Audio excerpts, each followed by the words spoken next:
Hello student, कैसे हैं आप लोग। आई होप आप सब अच्छे हों। Student, success foundation academy physics में आपका स्वागत है। स्टूडेंट, आज की हम लोगों की हेडिंग है अवतल दर्पण द्वारा प्रतिबिंब का बनना।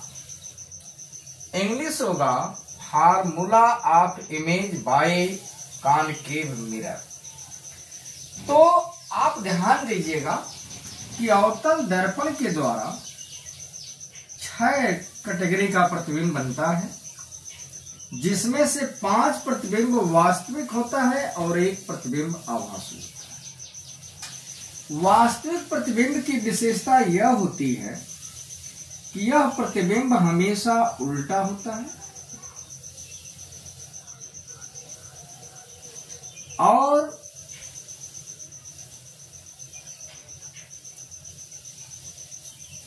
वस्तु की ओर बनता है।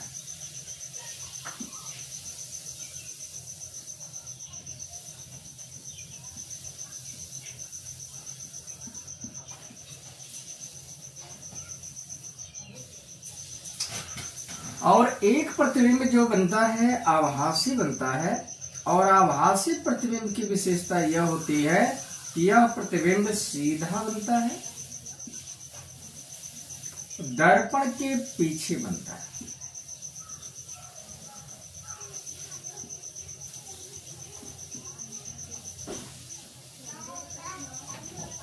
अब आप ध्यान दीजिएगा, मानकर चलिए यह आपका एक अवतल दर्पण है जिसका ध्रुव पे, मुख्य फोकस या वक्रता केंद्र सी, और यह पॉइंट देख रहे हैं अपरंतता। देखिए, इसमें एक छोटी सी पॉइंट आप याद रखिएगा कि जब वस्तु अनंत पर स्थित होगा, जब वस्तु कहां स्थित होगा, अनंत पर, तो उसका प्रतिबिंब जो है मुख्य फोकस पर बनता है और आकार वस्तु से बहुत छोटा होता है। यहां पे प्रतिबिंब का आकार वस्तु से बहुत छोटा होता है।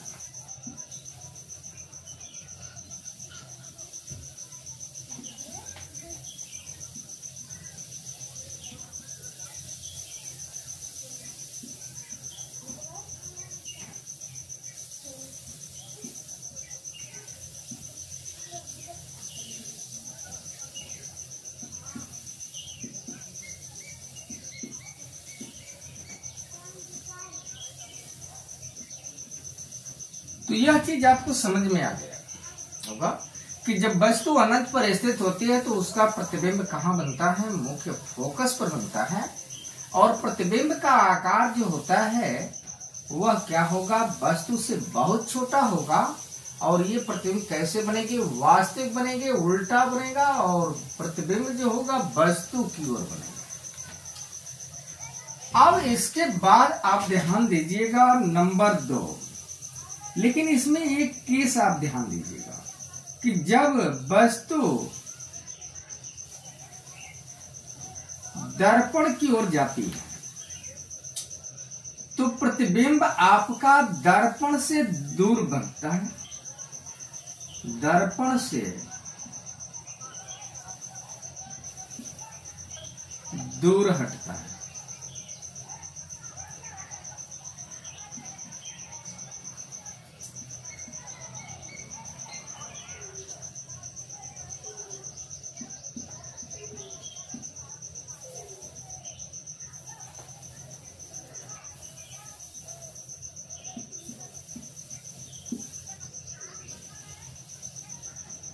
ध्यान दीजिएगा कि जैसे जैसे वस्तु आपका दर्पण की ओर जाती है, प्रतिबिंब मुख्य फोकस से और दर्पण से दूर हटता है। लेकिन एक इस केस में जो है प्रतिबिंब का आकार बढ़ता है।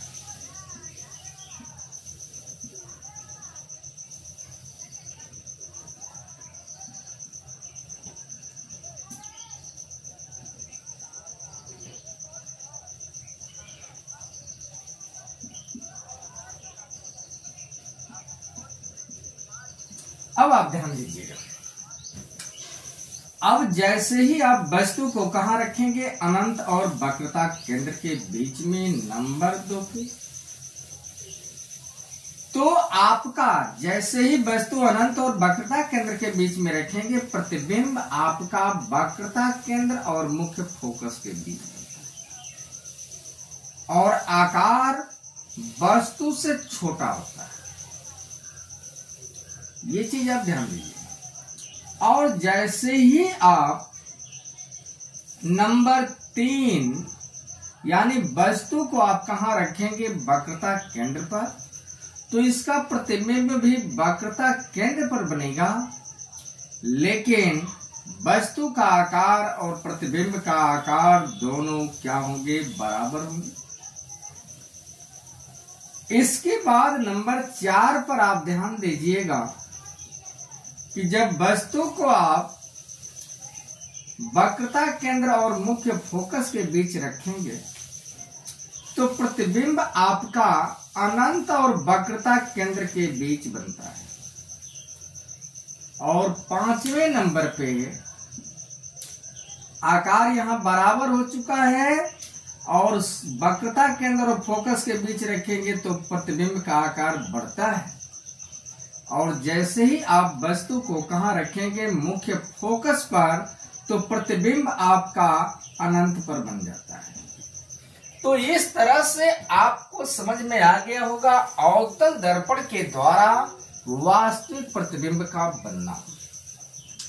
अब एक लॉजिक आप ध्यान दीजिएगा कि जब भी आप वास्तविक प्रतिबिंब का केस देख रहे हैं, तो यह वस्तु तो दर्पण के सामने रखी ही जाती है, लेकिन वास्तविक प्रतिबिंब अवतल दर्पण के द्वारा हमेशा वस्तु के सामने ही बनता है। तो न्यूमेरिकल का आप नोट याद रखिएगा, नोट में आप लिख लीजिएगा,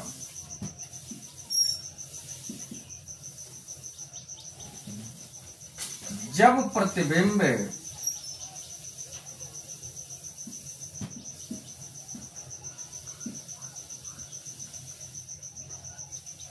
वास्तविक बनता है,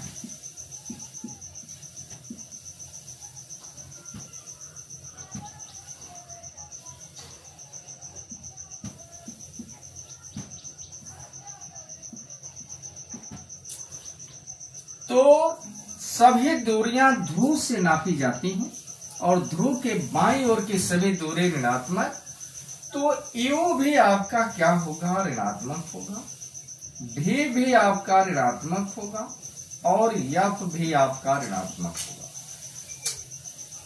अब देखिए कि यू क्या है, तो यू बराबर हम लिख दे रहे हैं वस्तु तथा ध्रुव के बीच की दूरी।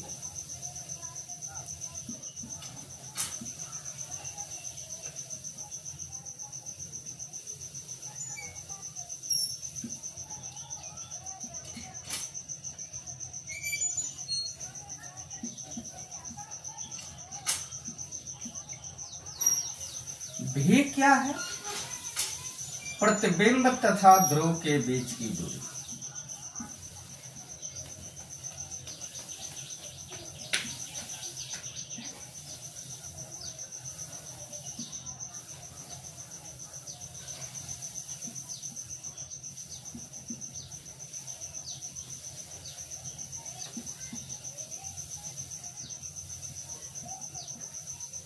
और यफ क्या है,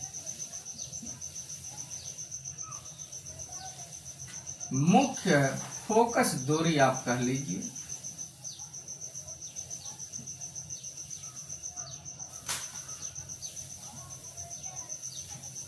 तो ये तो पहला केस आपको समझ में आ गया होगा कि अवतल दर्पण के द्वारा जो 5 कैटेगरी के प्रतिबिंब बनते हैं वो इस तरह से बनते हैं। और एक 6वें कैटेगरी का प्रतिबिंब बनता है जो देख रहे हैं आभासी होता है, यानी जब वस्तु को मुख्य फोकस और ध्रुव के बीच रखते हैं तो ये 6वें नंबर का प्रतिबिंब बनेगा, और यह कहाँ बनता है, दर्पण के पीछे बनेगा। यह होगा आभासी, सीधा और आकार में वस्तु से बड़ा।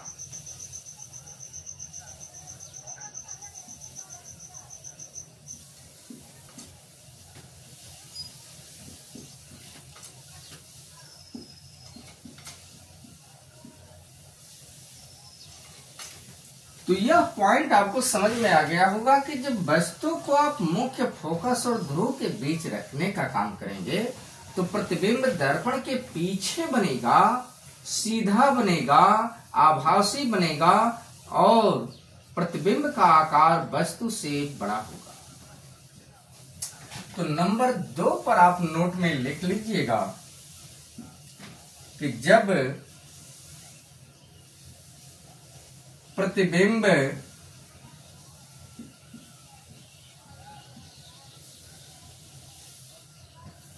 आभासी बनता है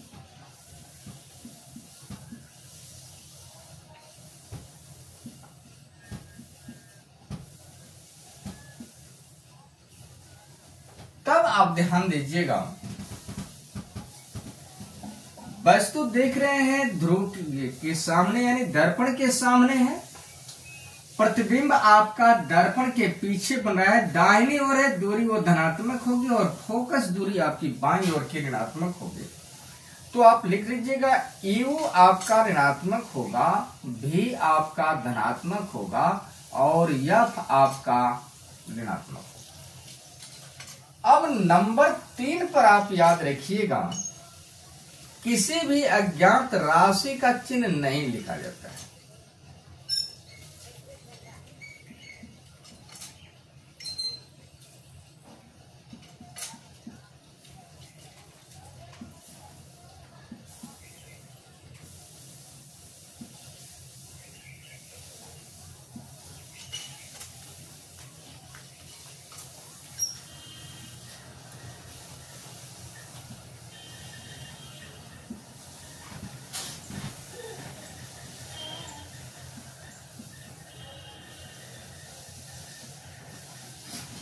किसी भी अज्ञात राशि का चिन्ह जो है नहीं लिखा जाता है।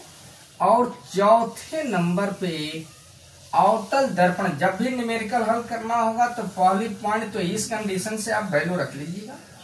दूसरा कंडीशन आप देखिएगा कि वास्तविक प्रतिबिंब है कि आभासी। इसके बाद दूसरा पोजीशन पे आप ये चलिएगा, किसी भी अज्ञात राशि का चिन्ह नहीं लिखा जाएगा। और चौथे नंबर पे दर्पण का सूत्र,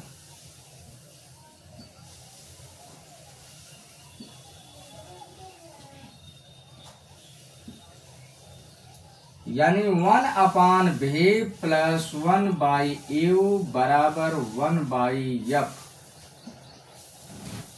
का प्रयोग किया जाता है।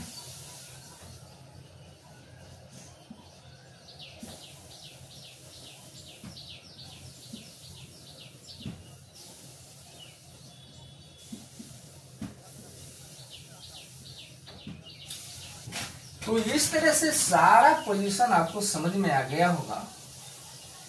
अब इसके बाद एक हेडिंग और आपको देखनी है, उत्तल दर्पण के द्वारा प्रतिबिंब का बनना।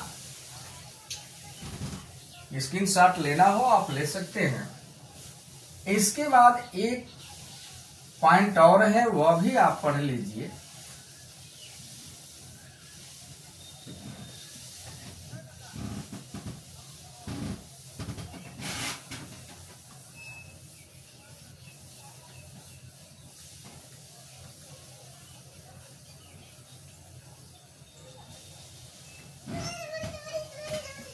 और यहां पे हेडिंग आप परिवर्तन कर लीजिए और यहां पर परिवर्तन कर लीजिए और हेडिंग आपका हो जाएगा उत्तल दर्पण के द्वारा प्रतिबिंब का बनना। यहां पे लिख लीजिएगा कॉन्वेक्स।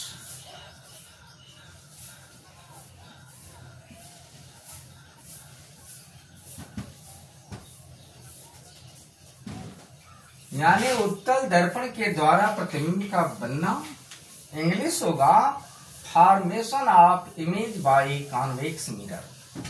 सबसे पहले आप उत्तल दर्पण बनाइए, क्योंकि उत्तल दर्पण के विषय में देखना है।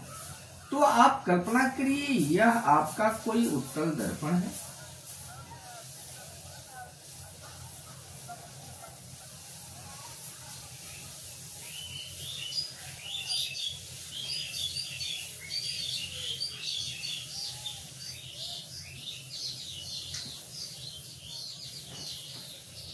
और यह इस दर्पण का ध्रुव P मुख्य फोकस F और वक्रता केंद्र आपका C। एक चीज तो आप जान लीजिए कि यह उत्तल दर्पण जो है हमेशा आभासी प्रतिबिंब बनाता है। उत्तल दर्पण जो है हमेशा कैसा प्रतिबिंब बनाता है? आभासी प्रतिबिंब। और इसमें ये होता है आभासी प्रतिबिंब की विशेषता कि यह हमेशा जो है सीधा रहेगा। आभासी प्रतिबिंब जो उत्तल दर्पण के द्वारा बनेगा वह क्या होगा? हमेशा सीधा रहेगा और आकार वस्तु से छोटा।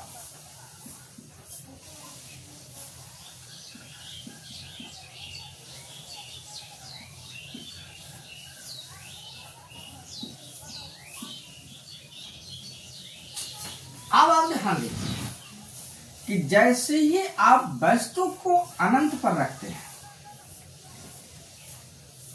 नंबर 1, इसमें एक ही कंडीशन है आभासी प्रतिबिंब। जब वस्तु को आप अनंत पर रखेंगे तो प्रतिबिंब बनेगा मुख्य फोकस पर,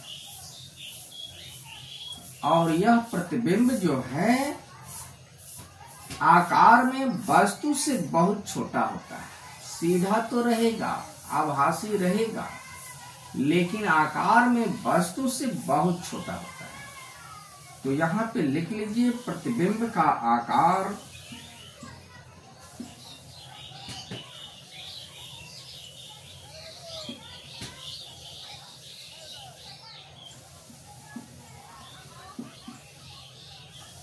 वस्तु से बहुत छोटा होता है।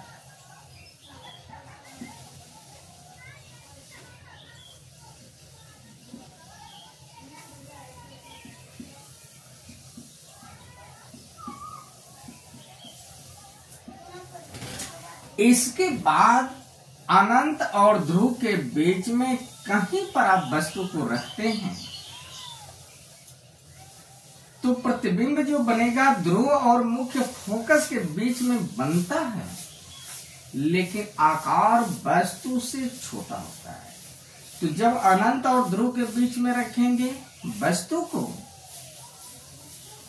तो प्रतिबिंब ध्रुव और मुख्य फोकस के बीच में बनता है, लेकिन आकार यहां पर वस्तु से छोटा होता है।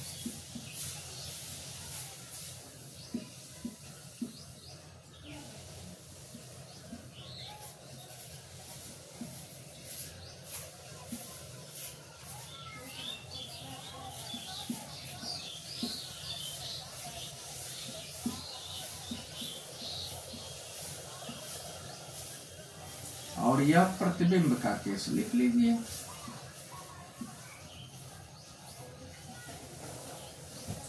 तो यह रहा आपका उत्तल दर्पण के द्वारा प्रतिबिंब का बनना,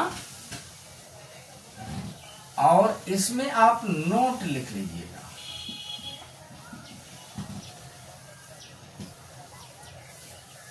और आपको पता ही चल गया है कि प्रतिबिंब उत्तल दर्पण के द्वारा आभासी बनेगा। तो अब आप ध्यान दीजिए कि वस्तु ध्रुव के बाईं ओर रखी गई है, लेकिन प्रतिबिंब जो है ध्रुव के दाहिनी ओर बन रहा है। फोकस दूरी भी दाहिनी ओर है, तो दाहिनी ओर की सभी दूरियां धनात्मक होती हैं और बाईं ओर की सभी दूरियां ऋणात्मक होती हैं। तो यहाँ पे U जो होगा वह ऋणात्मक होगा, भी आपका धनात्मक होगा और F आपका धनात्मक होगा। इस तरह से और शेष जो पॉइंटे हैं आप अवतल दर्पण की पोजीशन का आप रख लीजिएगा। फार्मूला यूज करना है 1/v + 1/u = 1/f, और किसी भी अज्ञात राशि का चिन्ह नहीं लिखा जाएगा। कोई भी न्यूमेरिकल होगा आपको कभी मुसीबत में नहीं डाल सकता है। आप आराम से सिंपल तरीके से आप उसको हल कर सकते हैं। तो स्टूडेंट, आपसे नम्र निवेदन है, यदि आप चैनल पर नए हैं तो चैनल को सब्सक्राइब करिए, लाइक करिए और एक प्यारा सा कमेंट आप जरूर लिखिएगा कि यह वीडियो आपको कैसा लगा। धन्यवाद। Best of luck.